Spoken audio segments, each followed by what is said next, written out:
হাফিজুর রহমান রে কত গালি দাও, কিন্তু কলিজাটা দিয়ে বলতেছি বাবা রাগ করিস না, আসলেই তো আমি গালি পাওয়ার যোগ্য রে বাবা। আমি যদি গালি পাওয়ার যোগ্য না হইতাম আমার তো গালি দিতি না। আমি আসলেই তো একটা অযোগ্য বান্দা। এই চেয়ারে বসার মতো আল্লাহর কসম আমার মধ্যে কোনো ইলমের গন্ধ নাই, আমলের কোনো গন্ধ নাই। মাঝে মাঝে একা একা ভাবি যে আল্লাহ আমার এই চেয়ারে কেন বসাইছি। এক সাগর পাড়ি দিয়ে এখানে আসছি, আমি আর এক সাগর পাড়ের সন্তান রে বাবা।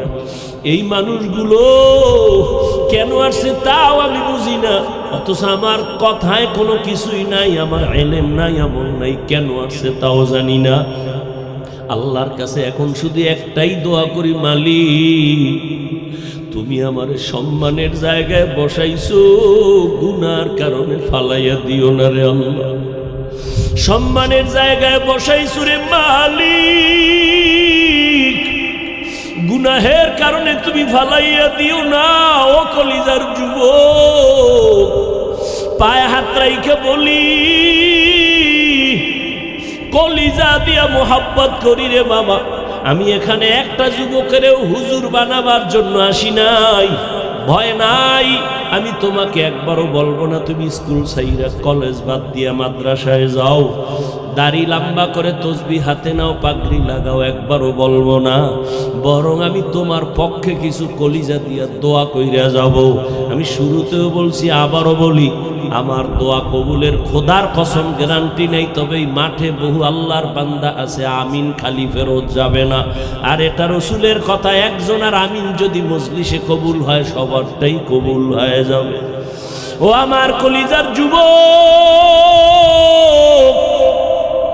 ভালো করে স্মরণ রাখিস, আমার আল্লাহ কত দয়ার মালিক। ও আল্লাহর গোলাম, ওই আল্লাহর বান্দি জীবন ভর গুনাহ করিয়া ওড়না মাথায় নিয়ে চলে। ও যুবক, মুজার সাথে ওড়নার একটা মাথা গিরে লাগায় পানি উঠাইছে, মুজার মধ্যে পানি লইয়া দৌড়াইয়া কুকুরের পান করাইয়া দিছে। নবীজি সাহাবাদের সামনে এই ঘটনা বয়ান করতেছেন। হাদিস, নবী বলেন, সাহাবায়ে কেরাম জাননি এই মহিলা জাহান্নামী। ওড়নার ওই মুজার সাথে বেঁধে পানি উঠায় কুকুরের যখন পান করাইল, কুকুরটা প্রাণ ঠান্ডা হয়ে আস্তে ঘুমায়া গেছে। আল্লাহর নবী কয়, ওই মহিলা পানি পান করানো মাত্র কেমন যেন একটা গায়েবী আওয়াজ আসতেছে, কে যেন অদৃশ্য থেকে বলতেছে, ও আল্লাহর বান্দি, জীবনে যত গুনাহ করেছো, আজকে যে কুকুরের পান করাইয়া আরামে ঘুম পাড়াইছো, শান্তির ঘুম কুকুর ঘুমায়, এই একটা খেদমতের বরকতে আল্লাহ তোমার জীবনের সব গুনাহ মাফ করে দিয়েছে। আমল আমার মাওলার কাছে নিয়ে দাঁড়াইও, আমল আমার আল্লাহর কাছে আমল নিয়ে দাঁড়াও রে যুবক। আজকে আমিও তো তোমার মতো একটা যুবক সন্তান, প্যান্ট শার্ট টাই লাগায় যদি দাড়ি কেটে রাস্তায় ঘুরতাম, কেউ আমারে বাধা দিত না রে বাবা। এই টুপির কারণে মাথা গরম, দাড়ির কারণে যৌবনের ভাব চলে যায়, জামার কারণে শরীর গরম, সব বুঝি, তারপরও কেন ফালাই না। কত মানুষ কত বাজে কথা বলে গালি দেয়, জানি শুনি, তারপরও কেন এই রাস্তা ছাড়ি না, নামাজ ছাড়ি না। ও যুবক, তোমার মতো যুবক তাকায় দেখো, জীবনে মাদ্রাসায় পড়ে নাই, স্কুলে পড়ে, জেনারেল লাইনে তাইকা নামাজ ছাড়ে না। সত্য কথা স্বীকার করো, আছে না নাই?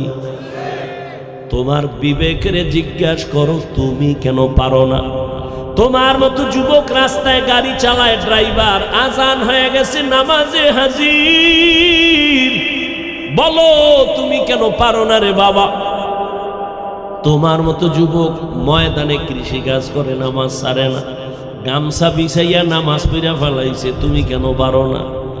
নদীর মধ্যে মাছ ধরে তোমার আমার মতো কত বান্দা জীবনে মাদ্রাসায় পড়ে নাই, কিন্তু নামাজ ছাড়ে না। তোমার মতো যুবক আছে কিছু, মনে চায় আমার রুমাল দিয়ে ওর পাও মোছায় দেই, কারণ এত ভালো যে সালাম ছাড়া কথা বলে না, এত নম্র, এত ভদ্র, এত শালীন, মনে হয় কলিজা দিয়া দোয়া করি এই যুবক দিয়েই তো এই জমিনটা আলোকিত হবে। ও পর্দার আড়ালের আম্মা জানেরা, আপনাদের সন্তানদেরকে ভালো বানানো আপনাদের অবদান ছাড়া হবে না। আপনাদের আল্লাহ এত মর্যাদা দান করেছেন, আপনার সন্তানকে ডাক্তার বানাবেন আলহামদুলিল্লাহ বলে দোয়া করে গেলাম, আপনার সন্তানকে ইঞ্জিনিয়ার বানাবেন আলহামদুলিল্লাহ বলে দোয়া করলাম, আপনার সন্তানটাকে প্রফেসর বানাবেন আলহামদুলিল্লাহ বলে দোয়া করলাম। কিন্তু দাবি একটা, বেয়াদব বানাবেন না। আপনার সন্তানের ব্যবহারে কোনোদিন যেন মা বাবা কষ্ট না পায়, আপনার সন্তানের ব্যবহারে কখনো যেন আলেম ওলামারা কষ্ট না পায়, আপনার ব্যবহারে যেন কোনোদিন মুরব্বী ওস্তাদরা কষ্ট না পায়। ও আম্মা জান, আপনার দোয়া আর অবদান ছাড়া সন্তান ভালো বানানোর কোনো সুযোগ নাই। ও আমার কলিজার যুবক, আল্লাহর মোহাব্বত নিয়ে কথাগুলো বলি, হৃদয় থেকে বলি, কলিজা দিয়ে বলি রে বাবা, এখনো সময় আছে, তওবা করে নাও। আল্লাহর গোলাম রসুলের কলিজার এক সাহাবী, অল্প বয়সের কিশোর, শিশুর পরে কথা কয় না, এরপরে যুবক, কিশোর সাহাবী সালাবা তার নাম। কিশোর সাহাবী এখনো যুবক বয়সে উপনীত হয় নাই, আল্লাহর বান্দা নবীর বড় আদরের। ওই কিশোর সাহাবী সালাবা নবীর এত আদরের, একদিন রাস্তা দিয়া হাঁটতেছি, খেয়াল করেননি বাবা, বলবো না মোনাজাত দিব? আল্লাহ সবাই রে কবুল করে। মাওলার কাছে 2 ফোঁটা চোখের পানি নিয়ে বাড়ি যাইও রে যুবক। মনের প্রশ্ন করিস, এতগুলো মানুষ মোনাজাতে অনেক যুবকের কলিজা ভাঙ্গা, চোখে পানি, অথচ তোমার চোখে কেন পানি নাই? মনে করিও আল্লাহ তোমার গুনার কারণে বেজার হয়ে গেছে। থানার মধ্যে পুলিশে আসামি ধইরা নিয়ে বেতের বাড়ি দেয়, কান্না নাই। আর ওয়াজের মজলিসে আল্লাহওয়ালারা বয়ান করে, 200 হাত দূরে বয়ে যুবক কান্না করে। একটু চিন্তা করো, ওরে মারলো কে? ও আল্লাহর গোলাম, আল্লাহর নবী তোমারে যে কি আদর করে গেছে তোমার তো মনে নেই। নবী বলেন, আমি এমন এক সমাজে আসছি, মক্কার মানুষগুলো এত চরিত্রহীন, এত খারাপ। ওই প্যান্ডেলে আল্লাহ আমারে পাঠাইছেন, চতুর্দিক থেকে আমার দুশ্মন বারে আর বারে, চতুর্দিক থেকে চায় আমাকে জবাই করবে, এত বিপদ। কিন্তু আমার কপালটা এমন করে আল্লাহ বানাইছি, সন্তান বিপদে পড়লে একটু আব্বারে টেলিফোন করে, আমি মোহাম্মদ এত বড় এতিম, আমি আব্বাকে টেলিফোন করব দূরের কথা, আমার বাবার চেহারাটাও দেখতে পারি নাই। আমার 6 বছরে আমি মা হারা, বড় অসহায়। আমার মা থাকলে কলিজা দিয়ে আমার জন্য দোয়া করতেন। ও যুবক, মা বাবার দোয়া ছাড়া আল্লাহর কসম আমি এই চেয়ারে বসতে পারি নাই। আমার মা বাবার দোয়া ছাড়া এই চেয়ারে বসতে পারি নাই রে যুবক। পায়ে ধরে বলি, তুইও কিন্তু পরীক্ষায় মা বাবার দোয়া ছাড়া পাশ করতে পারো নাই, বাহাদুরি করিস না। মা বাবার চোখের পানি আর দোয়া ছাড়া টাকার মালিক হতে পারো নাই রে সন্তান, গাড়ির মালিক হতে পারো নাই, সম্মানের চেয়ারে বসতে পারো নাই। ওই মা বাবার কত চোখের পানি।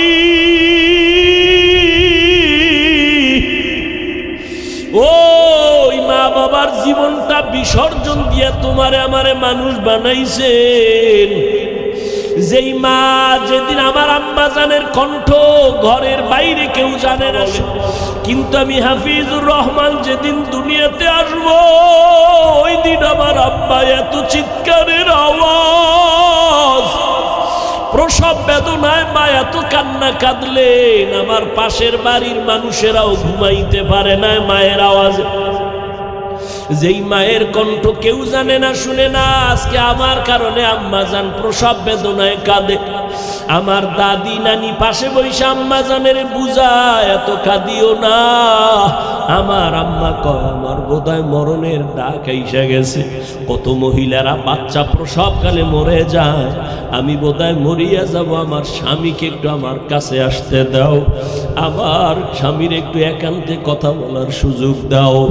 আমার আম্মা জান আমার আব্বা জানের কাছে ডাইকা আমার দাদি নানিরে সরাইয়া দিয়া আমার আব্বা জানের হাত ধইরা কয়, স্বামী তোমার ঘরে আইসা মন ভরিয়া খেদমত করতে পারি নাই। আজ আমার সাত আসমানের বোঝা মাথার উপরে, তুমি আমারে মাফ করিয়া দিও। মরিয়া গেলে দাবি রাখবা না, কষ্ট নিবা না রে স্বামী, মাফ করে দাও। আমার সন্তানের দুনিয়াতে আসার ব্যথা সইতে পারি না,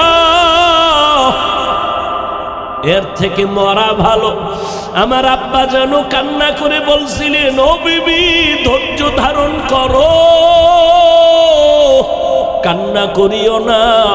আমার আব্বা জানের সান্ত্বনা দিয়া আমার আব্বা যেন সামনের দরওয়াজা খুলিয়া পাশে গিয়া যায় নামাজ বিছায় কাঁদে, ও আল্লাহ আমার স্ত্রীকে সুস্থ করে দেও, আয় আল্লাহ নিরাপদে আমার সন্তানটাকে দুনিয়ায় পাঠাও।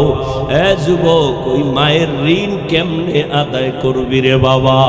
ওই মা বাবার দোয়া ছাড়া সামনে আগাইতে পারবি না, কসম আল্লাহর পারবি না। ওই মা বাবার কষ্ট, এমনও মা বাবা গরিব, এই সন্দ্বীপের মানুষ আজকে না টাকাওয়ালা, কিন্তু শুরুর জীবন খবর নাও কত কষ্ট করছে মা বাবারা। এমনও মা মনে চাইতে একটু ফল কিনা খাবে, টাকার অভাবে কিনতে পারে নাই, মা ফল খাইতে পারে। বাবার মনে চাইতো ইলিশ মাছ কিনিয়া খানা খাবে, বাবায় টাকার অভাবে ইলিশ মাছ কিনতে পারে নাই, খাইতেও পারে নাই। ও সন্দ্বীপের যুবক, আজকে ওই মা বাবা সাদা কাপড়ের প্যাকেট হইয়া কবরে ঘুমায়, অথচ তোমার ঘরে আজকে কত ধরনের ফল, ফ্রিজে কত ধরনের মাছ, চাইলেও আর মাকে পাইবা না, ফল খাওয়াইতে পারবা না, বাবারেও পাইবা না, ইলিশ মাছ আর খাওয়াইতে পারবা না। তবে আমার জীবনের এক দাবি বলিয়া যাই রে বাবা, মা বাবারে ফল আর মাছ যদি দিতে পারবা না ঠিক, তবে 2 ফোঁটা চোখের পানি পাঠাইয়া দাও। আমার মাওলারে মনে মনে ডাকো আর বলো, হে মালিক, এই প্যান্ডেলে মনে হয় আমার মতো ইয়তিম কেউ নাই। আমি আমার মার হক আদায় করতে পারি নাই, বাবার হক আদায় করতে পারি নাই। ওই আমার মা বাবায় কবরে আমার দিকে তাকায় আছে একটু সওয়াবের আশায়। ও সন্তান, ওই মা বাবারে ভুইলা গিয়া কেমনে ঘুমাও? 2 ফোঁটা চোখের পানি সারিয়া দিয়ে একটু কাঁদিও।